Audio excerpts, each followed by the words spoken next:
Hi, nakapanlulo mo guys ang sinapit ngayong araw na to.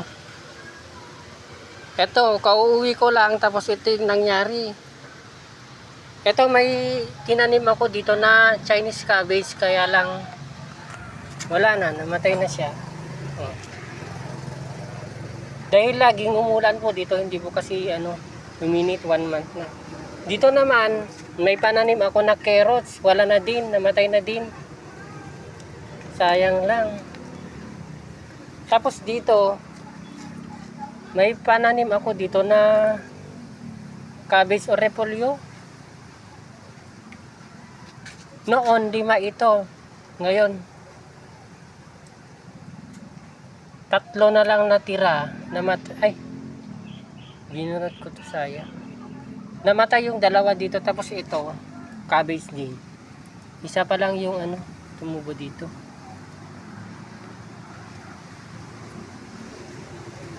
Tapos iniwanan ko din yung mga pananim ko dito. May mga pananim pa akong pechay dito. Pero yan, namamatay na sila kasi matagal lang hindi uminit. Ito yung repol. Ay, hindi. Ano to? Pechay. Pechay din to, tapos may tinanim din akong kamatis. Yan. Naging long-legged na sila kasi matagal nang hindi uminit dito. Yan, pechay din. Kailangan na din nila ng Ano ba yun? Kailangan din sanang painitan na din yan.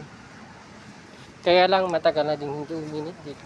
Tignan natin yung mga pananim kong kangkong. Kung anong nangyari na.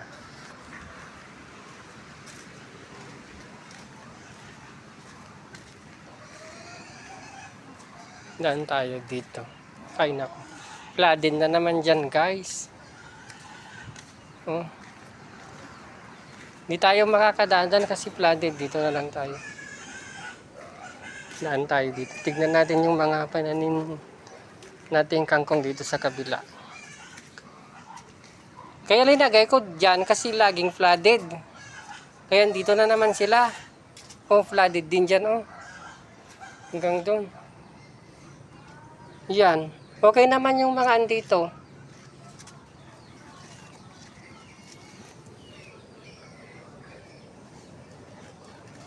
Yan, okay naman sila.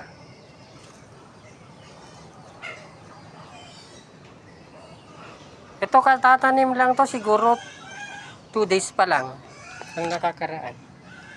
Plus 2 days. Anong nangyari sa mga dahon? May kumakain pa rin sa mga dahon. Hindi ko na mamalayan.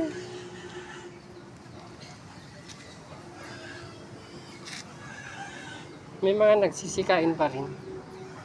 Ito mga bago pa lang to kasi na tanim.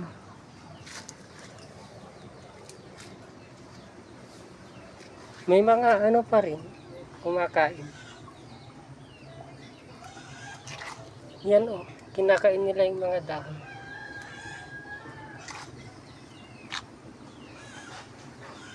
Yan, plantang kong ito. Kailangan na talaga din sila ng init. Matagal na kasing matagal na kasing di uminit. Ito naman, masyadong malaki na. Yan. May nagkakain talaga dito na di ko nakikita. Yan. Kinakain nila yung mga dahon. Inubos nila. Yan na naman. Meron dyan.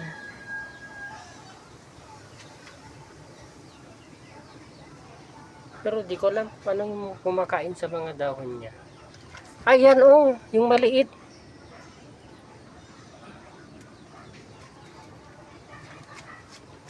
May mga nagkakain pa rin na hindi namamalaya.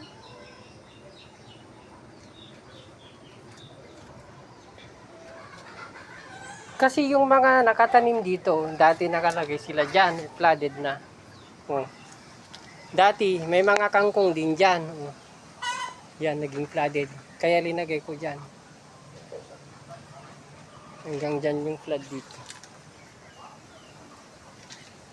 Kaya di tayo makakadaan dyan kanina. Kaya dumaan ako dito. Diyan ako dumaan. Kaya nagkamatay din yung pananim ko dyan sa harap kanina, yung dalawa.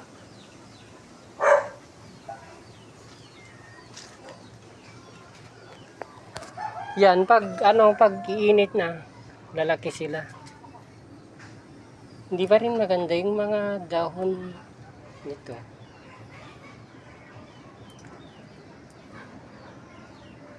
May nagkakain pa rin, may kumakain sa mga dahon.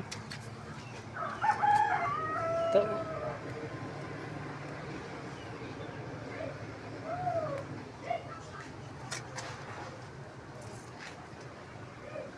May mga kangkong pa ako dito, guys. Ganon din yung nangyari sa kanya. Kinain ng madaming uon. Dito na pa. Yan natin.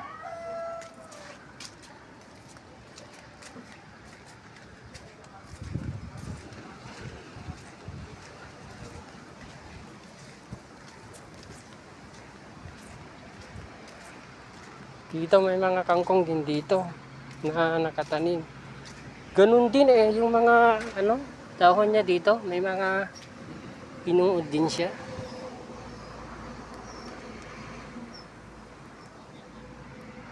Kasi ito totally na triniman ko noon kasi ang daming uod. Kaya ngayon medyo okay na din yung dahon niya. Pero may mga manggilan-gilan pa rin mga uod dito. Yung mga dahon niya. Yan, hindi ko alam kung bakit nagkaganyan yung mga dahon niya. Tinitira talaga ng mga uod. Yan.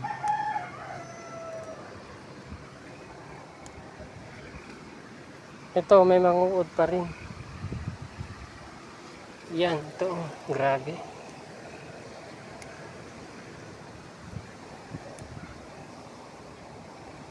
Kagaya niyan, mga upland, kangkong yan, pero hindi ko alam kung anong nangyari dyan. Pating mga andito. Upland, kangkong din. Ito.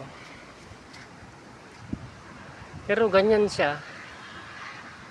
Malilit yung kanyang katawan.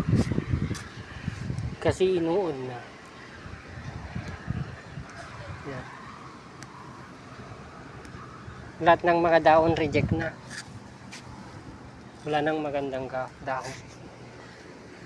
Or siguro dahil dito sa sitaw, kaya nagkauod siya. Kaya dapat siguro hindi ito nakatanim dito.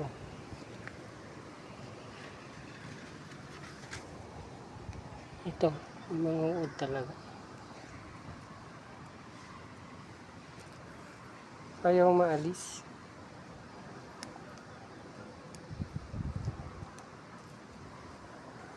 Ito meron pa dito. Uy, sino naglagay kaya nito? Ay, may naglagay dito ng Hindi ko alam kung sino. Ito kasi yung dalawang linagay ko dito noon para tutubo. Kaya lang maliliit lang naman to. Hindi ko alam kung sino naglagay. Pero nagkaugat na din siya. Kagaya nito. Isira na yung mga dahon. Wala na. Lahat na may dahon. Pati ito. Madaming uod. Sige, hanggang dito na lang po yung vlog ko. Salamat sa panonood.